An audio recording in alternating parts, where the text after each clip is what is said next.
And we welcome you into the best podcast available. Jason Gibbs, Andrew Gribble, Nathan Zegura. It's a special edition. It's not the Thursday release. It's a Wednesday release this week. Because why, Nathan? Because it's mock draft season and Wednesday is the first Friday? Or you got a date on Wednesday, baby. You got a date Wednesday, baby. That's what I'm talking about. All right. Jeez. You go away for a few days. We're not together. All hell breaks. Well, it's just it was a nice setup, but I didn't even know it was coming. Typically in a pre-production meeting, you say, here, I'm going to tee you up for you got a date Wednesday, baby. Absolutely. And then you do it. And then we do it. And then it looks great. Yeah, we are not teeing anybody up. This is a free-for-all. We are figuring this out. Completely lost on this one, too. That's Big Lebowski. That's Lebowski, baby. Yes. Oh, yeah. Indeed. Fantastic little flick. All right. The reason why we're coming to you on Wednesday, Mock Draft 2.0 involving the three of us. Gribble, being the staunch editor that he is, sent us an email on Monday. 2.0 tomorrow. Okay. Mañana. We did it, and we knocked it out on Tuesday. This is for Wednesday. So we're banking on nothing changing. Hopefully nothing will, but we wanted to go through the top 10 all the way up to the Browns pick at 10, and then the Browns pick at 41 for the rest of the mock draft, which is 11 through 32, and what we think may or may not happen as of March 25th, 2020. You'll have to log on at clevelandbrowns.com. That will be out during the day on Wednesday. Guys, let's get right down to it. Pick number one for all three of us is unanimous. It is Joe Burrow to the Cincinnati Bengals. Gribbs, we don't see Cincinnati trading out of this. There was some smoke about this in silly season. They're really not going to trade out of this pick. No, and I think the lack of pro days and team visits and everything like that is going to eliminate a lot of unnecessary stupid discussion about the possibility of it not being Joe Burrow at this point. I think all that stuff would have built up because we would be trying to fill the air with some stuff to talk about. And, at the NFL Network would have gone to his pro day but then they would have gone to Tua's pro day and then they would have gone to Chase Young's pro day and maybe they'll draft a pass rusher. No, the Bengals are going to take Joe Burrow. I think we all agree that's going to happen in the draft. To most of us, I believe starts with pick number 3, unless there is some doubt at number 2. With the Washington Redskins. Zegura, number 2. I'm looking down our list. We all have Chase Young. And when it comes down to it, Chase Young is the best player in this draft. Yeah, he's the best non-quarterback in the draft, and I think Gribbs made a great point right there about the pro days and the hype that comes around with the pro days, and everybody goes bananas. It's the best pro day workout we've ever seen, and so I think you could have had maybe some variability with the quarterbacks, and at least from a hype standpoint. And Chase Young, this is the best pro day since Myles Garrett, since Jadeveon Clowney, and all of that type of stuff. So I think that's a good point. Yeah, I think those are the top 2 picks. I know that Bo and I threw out the notion that maybe Cincinnati should, make Miami give them 5, 18, and a couple of those 2s since they have so many 2s coming up, and then just sign Jameis Winston and develop him into your franchise quarterback and have all this talent, and why not? But, of course, that was shot down by everybody listening to the program. Apparently, Bo and I are the only people who think Jameis Winston can play in the NFL left in the world. But I digress. I think, those are the top 2. And now the only thing that would be interesting is if Miami is concerned about the Chargers jumping them, or if the Chargers want to jump Miami and get to 2, then maybe Washington's in play for a trade. But I think probably the draft's going to end up starting at pick number 3. We can all agree the draft will start at pick number 3. So all three of us have Burrow at 1 to the Bengals, Chase Young at 2 to the Redskins, no matter what Washington may float out there between now and draft time, which is 1 month from now. Who knows how things will look landscape-wise across this country 1 month from now. But there will be an NFL draft. We do know that. At pick number 3, I'm going through all of our lists here. We all have Jeff Okudah to the Detroit Lions from the Ohio State University. Gribbs, if you were a betting man, are the Detroit Lions picking at number 3 on opening night of the 2020 NFL Draft? Yeah, that was the one change I made from my previous mock, is that I did have the Lions trading back. And I think that pick probably is for sale, just like I think the Giants pick at number 4 is probably for sale. But I think with the lack of information that teams are going to have on Tua going into this draft, that the likelihood of someone trading up to go get him now might not be as likely as I thought it was a month ago. And I think that's why I think the Lions might just end up staying put at that spot. And I think for a team where Matt Patricia's coaching to get in the playoffs this year, they have a big need at cornerback after trading Darius Slay. I just think it makes too much sense. And Okudah is probably one of the safer picks in this draft, and that's why they go with him at that spot. Zegura, in the previous mocks, I mean, he was falling as far as number 9, even out of the top 10. Now he's back up to number 3 with everything that's happened in free agency. I think the 3 best players in the draft that are not quarterbacks are Chase Young, Jeff Okudah, and Isaiah Simmons. And then, following, as Gibbs pointed out, Darius Slay's departure from Detroit, it makes absolute sense that they would use this to get his replacement. And Okudah's a tremendous cornerback prospect, and he goes in there. And I do think, the Tua thing, that video, he looked good. The video that was released showing him going through the drills, he looked really, really good. But teams are going to want to get information. Like, I just started that Tiger King. I need more information on Joe Exotic. I don't know if I'm going to like what I find, just like teams don't know if they're going to like what they find with Tua from the physical standpoint, but they probably will. But that's why I think maybe these trades that would happen normally might not this year, because if they can't get their hands on them, team doctors cannot get their hands on these guys prior to the draft, it's going to change some things. You're not going to be able to have that reassurance, those medical rechecks that are a huge part of the post-combine, pre-draft process. And so I think that's going to be a very interesting thing to see how that plays out, and that teams might, in certain cases, play it safe, and guys who had maybe a medical red flag might end up falling more on draft day than we expected. I don't think Tua is going to fall. Let me just say that clearly, as the mock will show. But that's just, I think that's a part of the changing world as it relates to the 2020 NFL draft. Gribble, fact or fiction, you were going to use a picture of the Tiger King on your top 10 rundown here today. That was submitted, though I did also consider the Doc, the other guy from Tiger King. Doc. Yeah.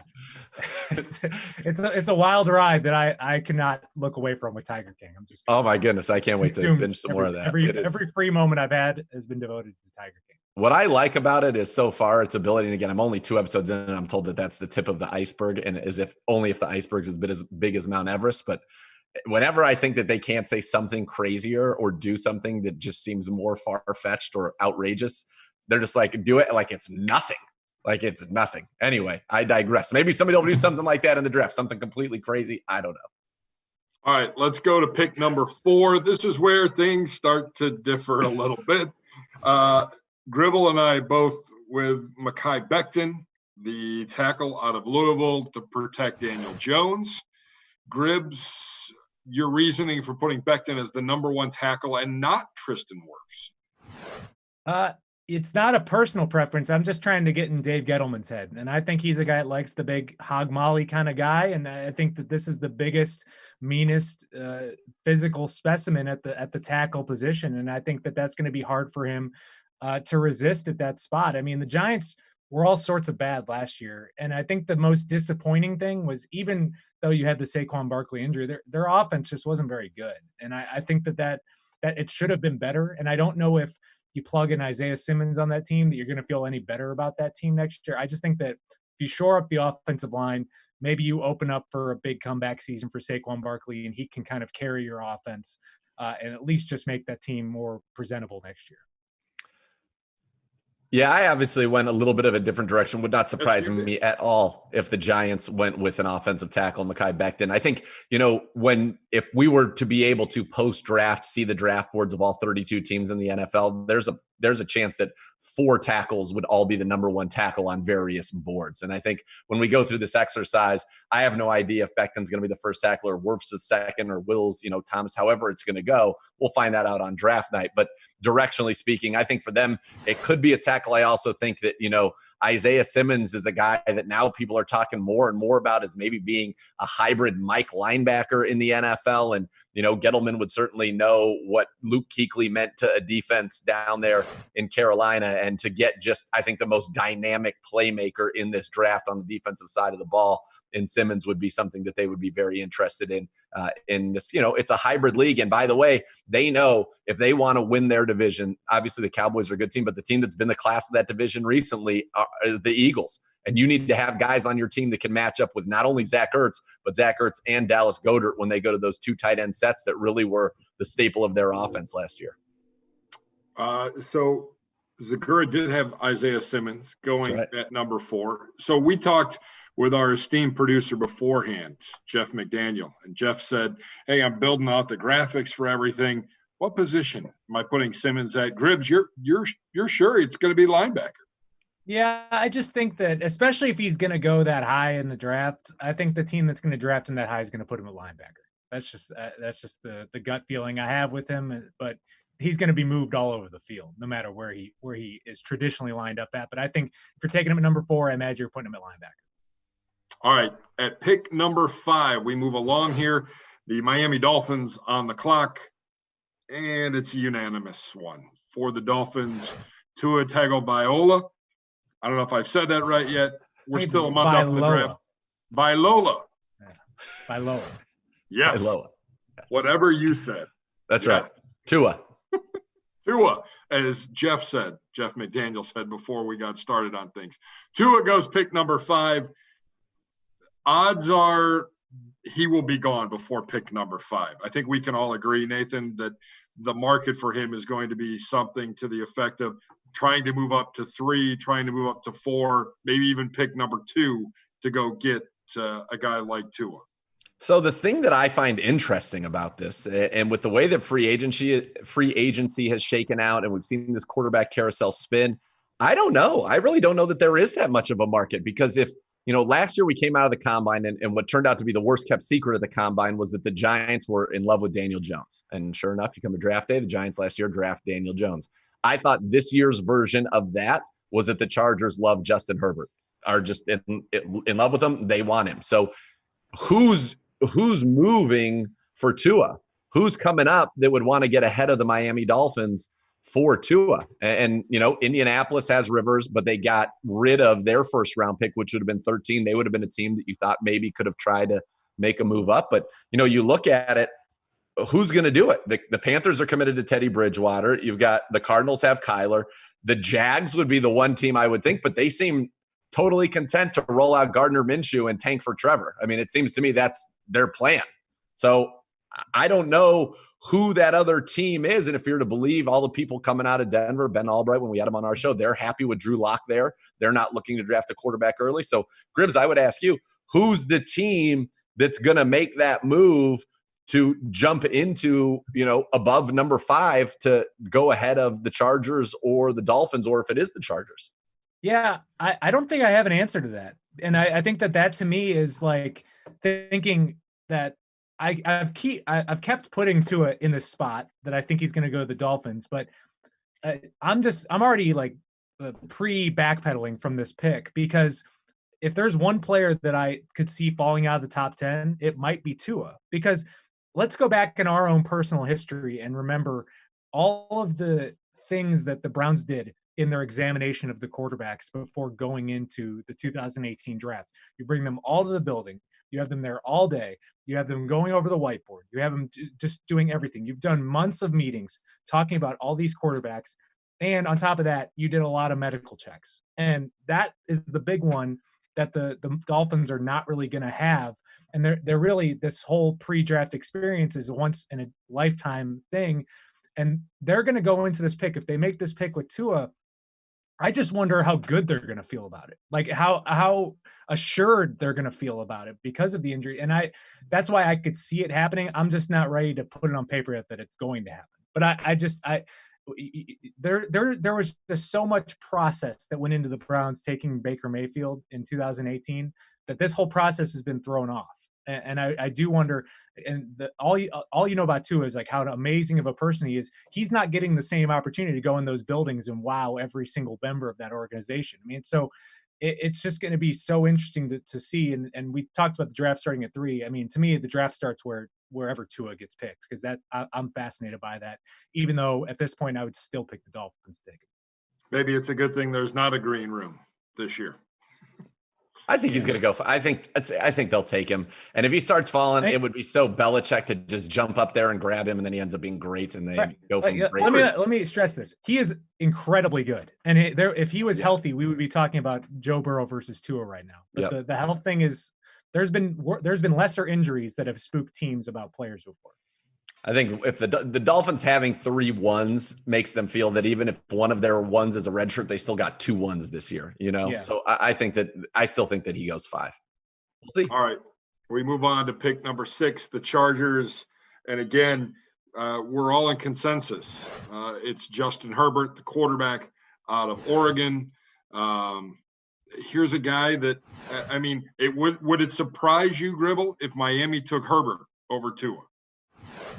It wouldn't, but I think that would be even more of a risk because they're still not going through the same pre-draft process that they're usually going through with getting all these quarterbacks. And I'll mention another storyline that is probably lost to everything that's going on before the draft is I feel like we're missing out on at least 3 days of Jordan Love buzz that we would have been getting had this been a normal draft season. I think that all the networks would have been at Utah State's pro day for the first time ever, and then we would have gotten all the thoughts of, does Jordan Love go number 5? Does he get that high in the draft? But I'm just not ready to go there yet, and I think that Herbert was a really good player, and the Chargers need a quarterback more than any team in the league right now, so they better be taking one. What's interesting for me going through this was how difficult a time I had placing Jordan Love, and I believe in my first version of this, he was a top 10 pick, because there was all that hype coming out of the combine about him, and you had more quarterback needy teams, obviously, before free agency and all the movement around.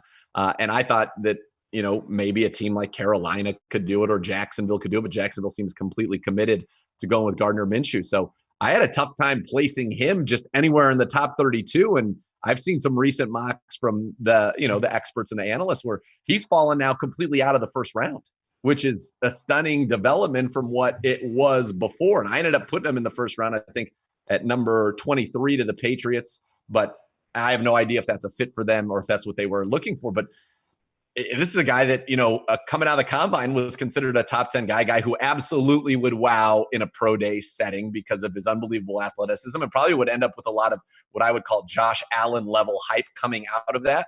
And instead, now you wonder, with just the way that the quarterback landscape is, where's he going to go? And I think that's a fascinating development that's happened without any football being played, and kind of because there are no made-for-TV spectacles to showcase these guys going forward. Yeah, there's no throwing against a broom this year. Right, yeah, no broom chasing. Yeah, no broom chasing whatsoever. All right, we move on to pick number 7, the Carolina Panthers on the clock. Team with a lot of needs, maybe not handled things the best way with some of these guys leaving the building here recently, especially with Cam Newton. I'm not sure they handled their business well in terms of that. At pick number 7, a lot of needs. It definitely appears from all 3 of us they go defense. However, Zegura, at pick number 7, you have the Panthers going defensive tackle Derek Brown out of Auburn. What was the thought process on that?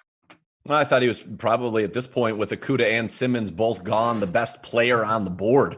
And so I think they're looking, and Rule is looking to bring in good players. He's a guy that can become a disruptive pass rusher from the interior. That's a Carolina, and obviously an older regime, though, that was built on being tough up front in the middle of that defense. And they've lost Luke Kuechly from the middle of that defense. And so bringing in somebody, obviously, at another level closer to the quarterback on the front, I think would be a good thing. It was just a matter of, at this point, he was the best guy there. They don't need a receiver. I was thinking receiver potentially to help Teddy Bridgewater out. But now that they have assigned Robbie Anderson, they're going to have Robbie Anderson and DJ Moore and Curtis Samuel. They're good there. There isn't a tight end in this draft that's worthy of going to this spot. So I figured let's just give them the best player available on defense. And that's what I did. Gribbs, if there's another position that you could see Carolina addressing on night 1 at pick number 7, which one would it be? I mean, they're clearly not trying to win this year. So I think any position is one that they could address. I think they're going to just try to take the best player. And I think that's why I have Isaiah Simmons going to them, because I think they just need good players. And I think that they're playing for 2021 and beyond. And I think that you just need foundational cornerstone players. And I think Simmons' upside is just so huge that if he falls to that point, they would run to the podium, I think, to get him. If I had a tackle going 4 like you guys did and Simmons not going to the Lions, but now that with Slade on it seems to make sense that they would go with Okudah, but I would have done the same thing. I think Isaiah Simmons would have been the pick there, especially losing Kuechly and knowing that they want to get a playmaker in the middle of that defense. Are the Panthers, in your opinion, possibly open for business in terms of moving down if someone wants to move up to go get Isaiah Simmons? I mean, I think they would probably take him.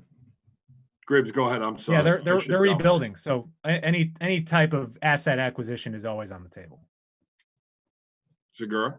Yeah, I think if Simmons was there, I think that they would think he is that prodigious of a talent, but I think they will be open, and you have to wonder who's willing to move up and for what. Does somebody want to get in front of the Browns for a tackle and get in front of the Cardinals? Because I think it's likely now that the Arizona Cardinals take a tackle as well.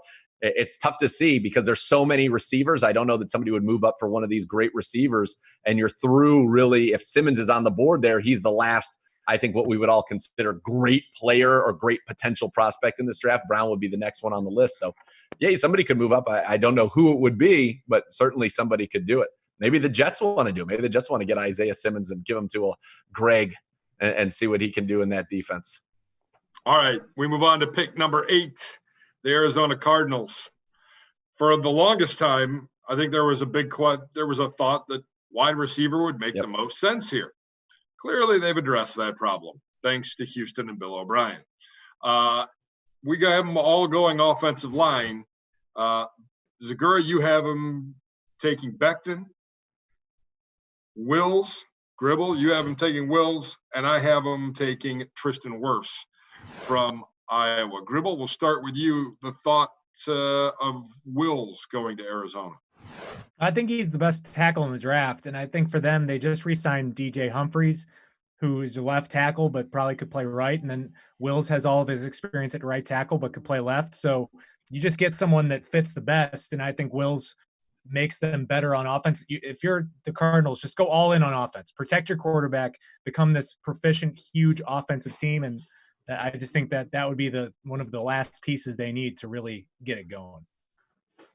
Nathan, the reasoning and the thought into Becton being your top tackle off the board.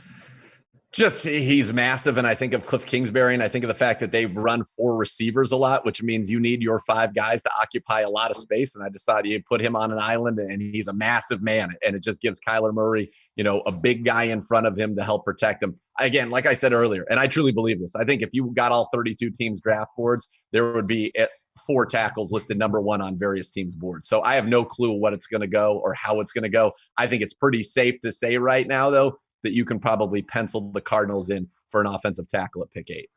Yeah, I don't think there's any question. Things have changed now that free agency or the first week of free agencies in the rearview mirror.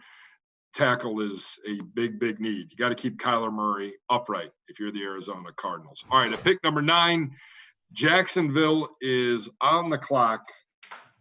Gribbs, we'll start with you. At pick number 9, you have the 3rd tackle in the draft going off the board at Tristan Wirfs from Iowa. Explain yourself.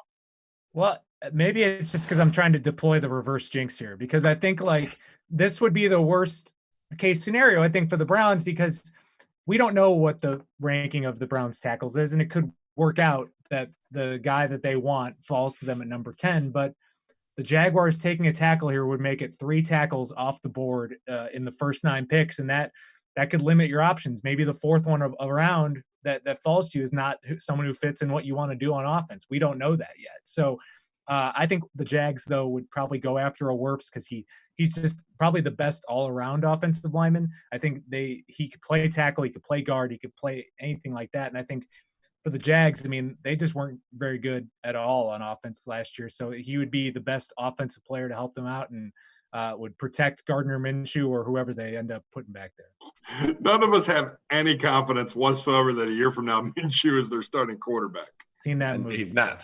No. The girl at pick number 9. This is what I have not seen.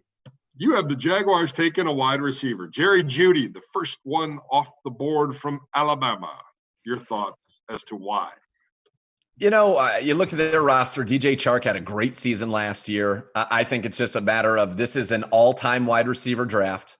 So let's get an asset that's going to be here for a long time for our future quarterback. And that's really the way that I thought about it. I thought that it's not, it's a guy that can give them a little excitement. As Gribble said, they weren't good on offense. They weren't explosive. They didn't scare anybody. One way to help Leonard Fournette and create space for him is giving guys on the outside that teams have to worry about. And I think a combination of Jerry Jeudy and DJ Chark would be pretty good for that team. They still have Dede Westbrook, who didn't really have a very good year last year, but maybe that's the direction they go. And it was to me, again, let's just get the most explosive athlete on the board. Let's get the most explosive player on the board. And in this case, it would be Jerry Jeudy. I could also see them, though, if they moved on from Yannick Ngakoue after, franchise tagging him and maybe trading him, that maybe this is somewhere that Chase on comes into play, the edge rusher from LSU. But at the same time, he's a guy whose stock seems to, if you kind of read between the lines and pay attention to the people that, talk to people in the NFL, he was a guy that was in some of the top 10s in the mocks. And I think he's kind of fallen precipitously in some of these more recent mocks out of the top 10 and out of that range. So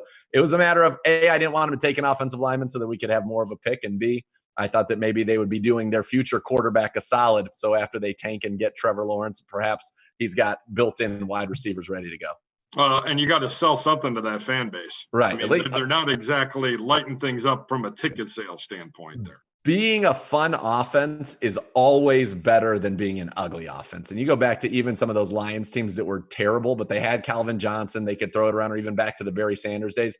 It's always better to be a fun offense. And I think Jerry Jeudy at least brings some excitement. And maybe they like Ruggs, maybe they like CeeDee Lamb. I don't know. But I just went with a receiver there for him for that reason, that it would at least be somewhat exciting. I went with Derek Brown simply because I want two offensive linemen on the board for the Browns to pick from at pick number 10. And I mean, they need a lot of defensive help. They've lost a lot of guys, got to start somewhere. So why not start with one of the best defensive linemen in the draft in Derek Brown?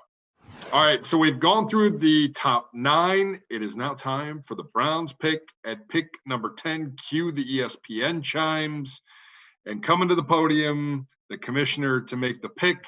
What I'm going to do, I need pick number 10 from each one of you and pick number 41 from each one of you. Gribble, we will start with yours first. Again, this is our mock draft 2.0. You can read our entire mock draft at clevelandbrowns.com. Each one of us posted the entire first round. Should be interesting. Look forward to getting made fun of. And then we also had our first pick of the second round. Gribble, at pick number 10, you have the Browns taking Andrew Thomas, the tackle out of Georgia. Let's start with that. Obviously, the position of need, and the Browns getting one of those 4 main offensive tackles in this draft.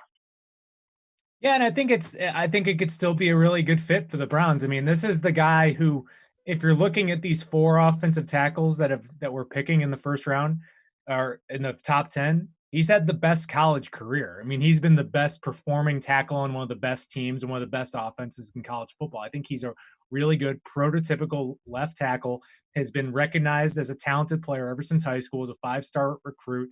So I think his game has been picked apart a lot, and I think all of these tackles have been picked apart a lot. I think he's been picked apart the most because he had the best college career to this point. And I think that he could still be a very good fit. In any other, in the last maybe 4 or 5 drafts, he would be easily the number 1 tackle off the board. So I think this is a good spot for the Browns, and we'll see. Just it like Nathan said, I think every building is different. Every team has these guys ranked differently. And with the moves we've seen made by Kevin Stefanski and Andrew Berry, they have a specific skill set they're looking from all these guys. So it really is going to depend on that. Well, and I think you take a look at it in your mock draft, it's the 4th tackle off the board. It's literally what, if you're the Browns, you hope is the worst case scenario. And the fact that there's still 1 tackle on the board out of the big 4. Yeah, and then if the 4th guy isn't your guy, then you might move back, because then I imagine there's a couple of these tackles that we're not talking about that the Browns like a lot more than and other teams like a lot more than we even realize right now. Like guys like a Josh Jones, Austin Jackson, Ezra Cleveland, those guys could be ranked way higher inside buildings than they are on, mock draft roundups on clevelandbrowns.com right now. Good point. However, I might disagree with that. Yeah. At pick number 41 in the second round, you've got the edge out of Alabama, Terrell Lewis, a pretty solid football player who had a pretty good career in a position of need for the Cleveland Browns. Yeah, and that's what played into it. My logic with that, I think the pass rusher, even after free agency, and obviously free agency isn't done yet. Maybe you could add some more players at that position moving forward. But I think that it's a mix of need with pass rusher. I also like the belief in skill sets and traits. And I think Terrell Lewis, had he stayed healthy in college, would have been easily a first round pick. But he missed a lot of multiple seasons in college, but he had a strong 2019 season. So the big question mark on him is injuries. Can he stay healthy? But when he's healthy, he has all of the skill sets, traits, athleticism that you want out of that pass rusher position that could be intriguing to Andrew Berry, especially potentially getting a value pick in the second round with him. All right, Zegura, we move on to your mock at pick number 10. We'll start there. Tristan Wirfs. Only the second tackle off of your board. The Iowa offensive tackle to the Browns at pick number 10. Yeah, he wowed at the combine, unbelievable athlete. And one of the things you're looking for in this wide zone scheme is a big time athlete. And I think Tristan Wirfs proved that at the combine. Do I think we will be picking a 10, getting the second tackle? Possibly. Could it be the fourth tackle? Possibly. Could it be the third tackle? Possibly. I think it's going to be somewhere in that range. At least one will go, and as many as three will go before. And like I said, at the combine, we talked to a lot of people who know offensive lines very well and got strong cases for all four of those guys to be the top guys. And as Gribbs mentioned later on, somebody told me Austin Jackson is the best pure wide zone tackle in this draft. So there are a lot of varying opinions here, but I have the Browns going with Wirfs. Again, it's going to be up to Andrew Berry and Kevin Stefanski and that board that they've put together. And hopefully the Browns are able to get the guy they consider to be the top tackle in this draft when they pick at 10. I think you look at everything that's been done on the offensive side of the ball, and there's really one piece left, and that is left tackle. I know that the organization feels a lot better about right guard than maybe the outside does in terms of Wyatt Teller and Drew Forbes, and I think Bill Callahan thinks he can mold them into darn good right guards. So that's really the last piece. You've got your two receivers, you've got your two tight ends, you got your two backs, you got your fullback, you got your quarterback, you got your left guard, you got your center, you got your right guard, you got your right tackle. That's it, left tackle. And then all of a sudden, this thing is complete. Yeah. And pick number 41, your guy, you're staying on the train, buddy. The Gross Matos from Penn State. Matos. I am hoping that he's there. I think that it's possible he will go as early as the first round, just to make that clear. But he's a guy that the Browns could benefit from everything that's happened. Wasn't able to run at the combine. Pro days, as we know, are no more. And so maybe teams are a little bit, skeptical about his athletic ability. I think he would have tested off the charts. And I think the Browns have an opportunity to get a real steal there. And I think defensively, you mentioned Gribbs in free agency. We haven't addressed defensive end. There still is the notion of Olivier Vernon at $15.5 million. And do the Browns want to pay that? That could end up freed up cap space that could go somewhere else if they decide, take a defensive end in the second round to get a long-term, running buddy for Myles Garrett. So I think we saw last year the defensive end and depth is critically important. I think Chad Thomas, has yet to be what maybe the team thought he would be when they drafted him early in the third round. I think he's got some flashes as a rotational guy, but what you need is that bookend defensive end. And I think it's no coincidence that Gribbs and I both went D-end here, because if you had to go through the season with the safeties that you have in the room right now, I think you could. Andrew Sendejo is a very good veteran who's been around the league, certainly familiar with our staff. Carl Joseph, I think, is a guy who can end up being a real steal. First-round talent if he can stay healthy. Redwine showed enough last year that you feel good about him as your kind of third safety, and then JT Hassel. So maybe you add one more person in that room, but the biggest need to me right now on defense, outside of getting a big-time linebacker or at least a veteran linebacker in there, is to get that edge of the future alongside Myles Garrett. And so that's why I use some pretty important draft real estate here to do just that. All right. At pick number 10, I had Andrew Thomas. Again, just taking a look at the tackle situation, he's the third guy off the board. And I felt like, as much as I like Wills, the whole transition, right tackle, left tackle, I think he can make it. I don't think it'll be a problem. I'm probably overthinking it, but I like Andrew Thomas blocking for his college buddy in our backfield. Kind of like that little combination. At pick 41, I bucked the trend. I know we need an edge rusher. I know we need a linebacker. I had like 3 or 4 guys picked out. I don't think any of them are going to be there by the time we pick at 41, including this guy. But I had to pick somebody, so I went with Antoine Winfield Jr., the safety out of Minnesota. I think that we do need a couple guys back there to help out and be ready to go in case one of these one-year contracts doesn't play out. And then you're back to square one of trying to fill the void. You got to start paying guys. Why not have a guy on a rookie contract ready to slide right in after a year of development? And that's where I think Winfield Jr. can come in and be a player for you. I also think, and Gibbs, let me know what you guys think. I think if we pick somebody at 41, I think the plan is going to be for them to start. I mean, I don't think we're the kind of roster right now where we're going to pick somebody at 41 to sit. So I was looking at the easiest path, but I think you could certainly make the case that if there's a safety they love there, that they would turn, Sendejo into that third safety and say, well, here's a veteran here. He's going to help and teach the defense, but he can play both free and strong. He's the third. We've got Redwine, and now your safety room feels real good. I have no problem at all with the safety there, but I think pick 41 is somebody that is going to be drafted to play, I would think. Yeah, I mean, the Browns got Greedy Williams a few picks later last year, and he was plug and play right away. So you know the talent that you can get at that spot. The reason why I went away from safety, it was just I feel like I've been through enough free agency classes over and over again where it just seems like there's always safeties. They're always available seemingly in free agency. You saw what the Browns did, adding a couple of them here. There aren't always pass rushers, and when there are pass rushers, they end up either going for a ton of money or sitting on the market for a long time because they need a ton of money. So I think that if you can get one of these valuable positions at 41, you jump on it.